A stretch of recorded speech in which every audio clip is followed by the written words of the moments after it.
all these higher education system. Then it will be basically based on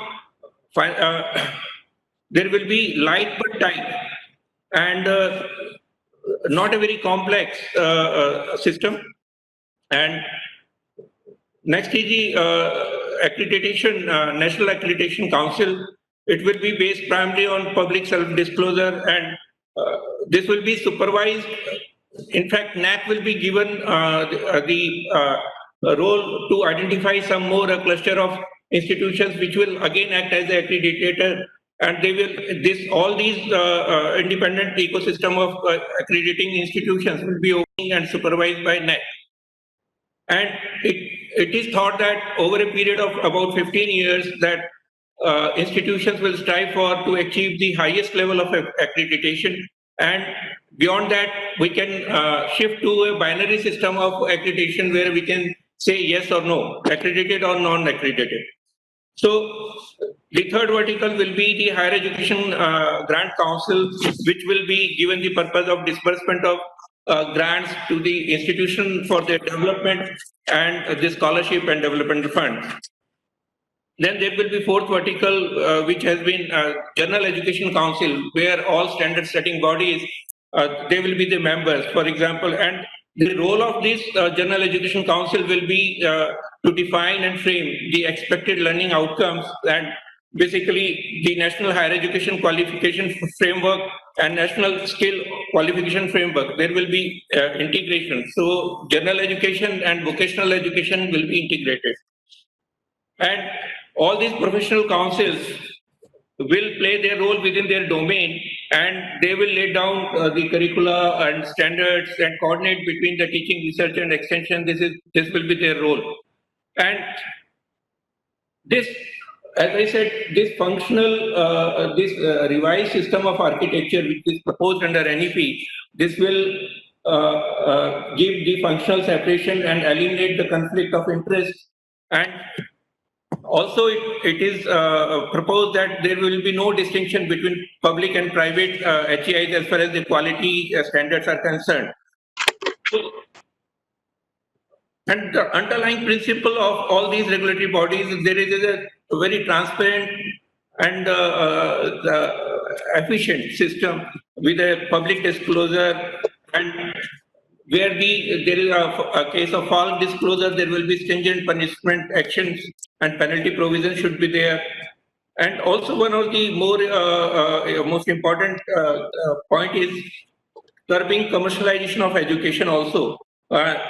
This is the key priority of this regulatory system. So we used to say public-private partnership. Now this has been recoined as a public philanthropic partnership, where we say not for profit, and all these efforts will be given a boost, and institutions which are doing better and which are well established, they will be supported for expanding their campuses in India and abroad. And another important parameter of fee, so that will be a broad fee will be defined, and depending on the nature of the institution and their accreditation system score, some limits of the fee may be defined, and institutions will be given freedom to set up their fee within that defined system. And they also emphasis will be laid on to offer freeship and scholarship to the deserving students and large number of students by the private philanthropic institutions. So, sir, this is in a very brief, I said few words. Now I hand over to our senior colleague, Pankaj Mittal, who will take over and further proceed this webinar. Thank you. Thank you, Dr. Surendra Singh. Thanks a lot for the generous introduction and for giving the brief of what the webinar is going to be today. A very good morning to all of you, and welcome to the UGC webinar on regulatory reforms in higher education. As you know that NEP 2020 has come, and the UGC is celebrating the NEP 2020 and also the Shikshak Parv. Shikshak Parv, because on the 5th of September we have the Teachers' Day. So from that day for 21 days till 25th, we are celebrating the Shikshak Parv at UGC because we feel that Shikshak, that is a teacher, is the person who is shaping the destiny of the nation in the classrooms. They are deciding the future of the nation. They are the ones on whose shoulder the demographic dividend of the country is resting. Young population is in their hands. Therefore, teacher is the most important factor in shaping the destiny of the nation. And hence, we are celebrating Shikshak Parv in these 21 days. And then, along with the Shikshak Parv, we are also celebrating the National Education Policy, as this is a very, very innovative, forward-looking, student-centric policy which has come to our country after 34 years. So in these 21 days, 21 different aspects of national education policy are being brought before the public in general and in front of stakeholders like universities, teachers, vice chancellors, students in particular. So today we are holding the one aspect, which is regulatory reforms in higher education. When you talk of national education policy, you know that it is a very, very student-centric policy. In this policy, a lot of flexibility, a lot of freedom has been given to the students as well as teachers. If I talk of in brief the different type of structural reforms which are there in the higher education policy, you will know that there is a restructuring of universities in the form that the universities are now told to be of three types: research intensive universities, teaching intensive universities, or the degree awarding colleges, for which the autonomy will be given to the colleges to become degree awarding colleges. The affiliation system will be abolished because it is felt that all the colleges should be self-governing colleges, and for making them self-governing, universities have to do a lot of work in hand-holding them, to mentor them, to make them self-governing, so that affiliation system can be abolished, which was a British legacy with us for a long, long time, and the Britishers themselves have dispensed with the affiliation system, but we are still continuing with it. So that is a very big recommendation of national education policy. Then a lot of emphasis has been given on the online education, on the use of technology in higher education. Rightly so, like just now we have seen that in the COVID era, there was all of a sudden when the universities and colleges were closed and the teachers were told to teach online, many of them did not have the capacity to teach online. Many of the universities did not have the infrastructure to teach online. But again, hats off to our teachers, because in the minimum time, they try to teach online, and most of the teachers, they learned how to teach online, but still there are a lot of gaps. There's a digital divide in the country that is required. There was a restructuring of programs. We were talking of 4-year degree program, that is liberal arts program. There is a possibility of multiple entry and exit in the programs, because right now if you are doing BSc or MSc or any program, you do not get anything. I mean, if you complete the, if you leave the studies in between, you don't get any certification. Only after completing the course you get a degree. But right now you will get a certificate after 1 year, you will get a diploma after 2 years, and after 3 years or 4 years you will get a degree. So the benefit of this will be that the students can come and go at their will based upon their circumstances. If they have to leave in between after 1 year, they get a certificate. Then after 5 years, if they want to resume the studies, they can get lateral entry straight away in the second year or the third year if they are holding a diploma, so that the studies they have already done doesn't go wasted. Similarly, for faculty, there is a lot of reforms. The faculty is now the faculty has the total independence and autonomy to choose what to teach, how to teach, and how to assess and evaluate their students. This type of autonomy was never there for them.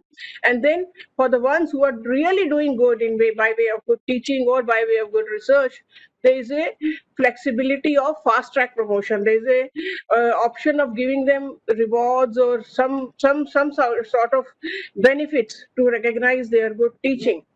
And at the same time, for the good teachers who are, it is felt that they have some sort of a administrative acumen in them, they have leadership skills in them.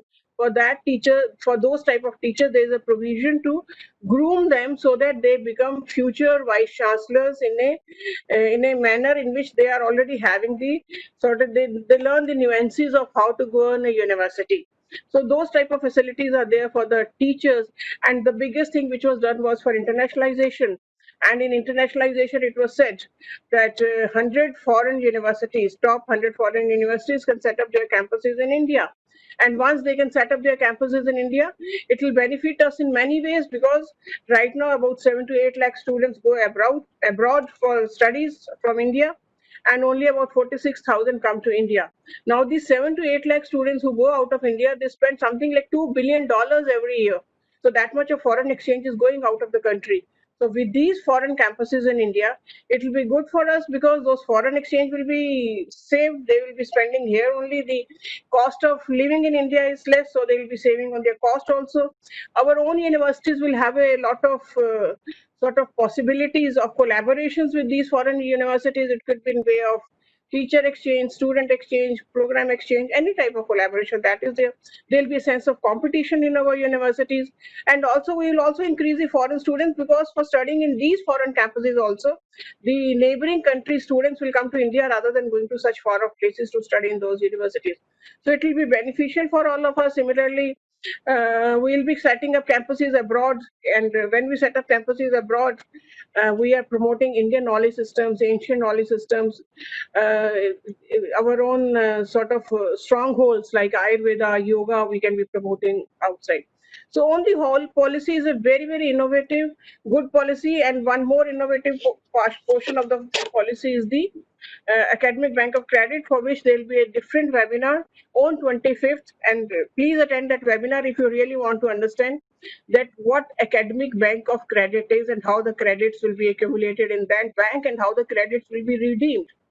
So today we are talking about the regulatory reforms in higher education, which will involve the structural reforms at the central level. So when we talk of structural reforms at the central level, the policy felt that right now there is a multiplicity of organizations. At times there is a lot of overlap on the functioning of the organizations. And then if you see any country, there is no country in which regulation and funding is done by the same organization.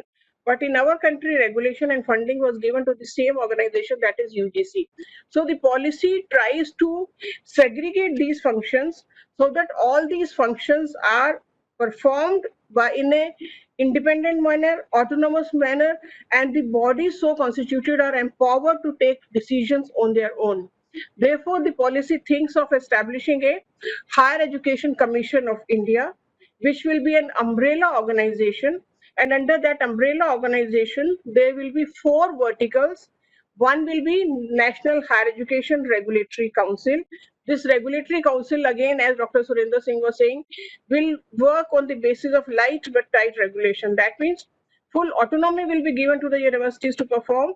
But then, of course, because maintenance of standards, coordination and maintenance of standards is a entry, and it is entry 66 in the union list. That is, the maintenance of standards in universities is the responsibility of the central government.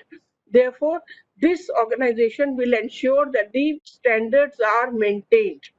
Then the second vertical is National Accreditation Council.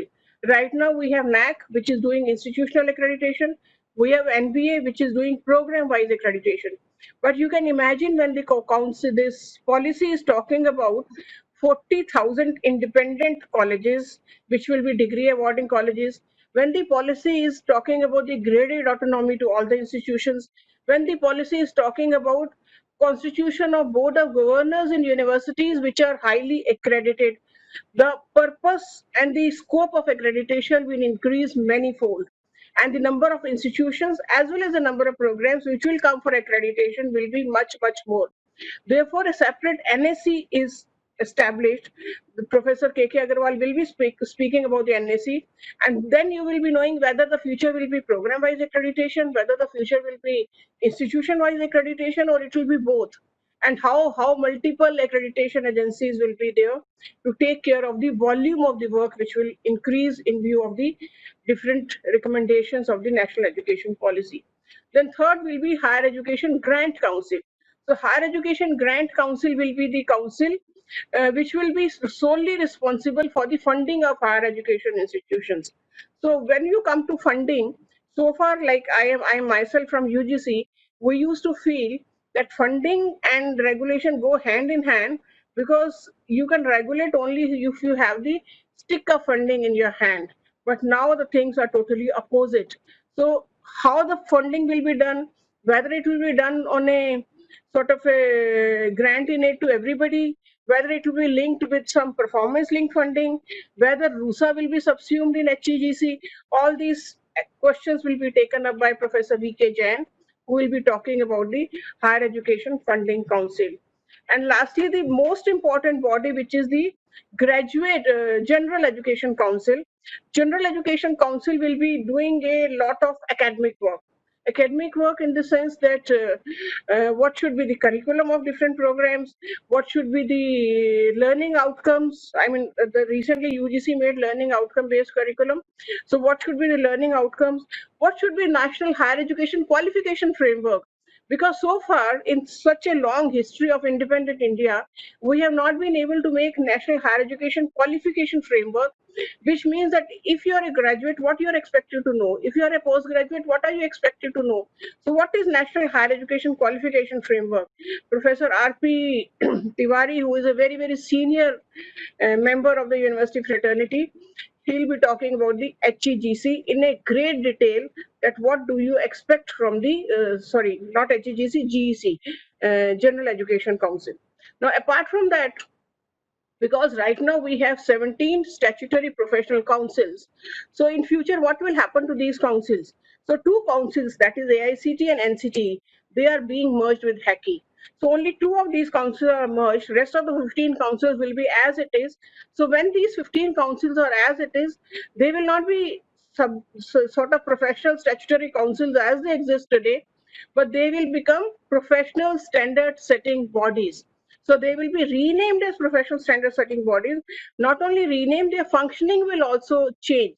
So maybe I will also request Professor Tiwari to tell us about PSSBs also, that what are they going to do, what will be their role, and how they will become a part of GEC. Because the policy says that these PSSBs will become a part of the GEC.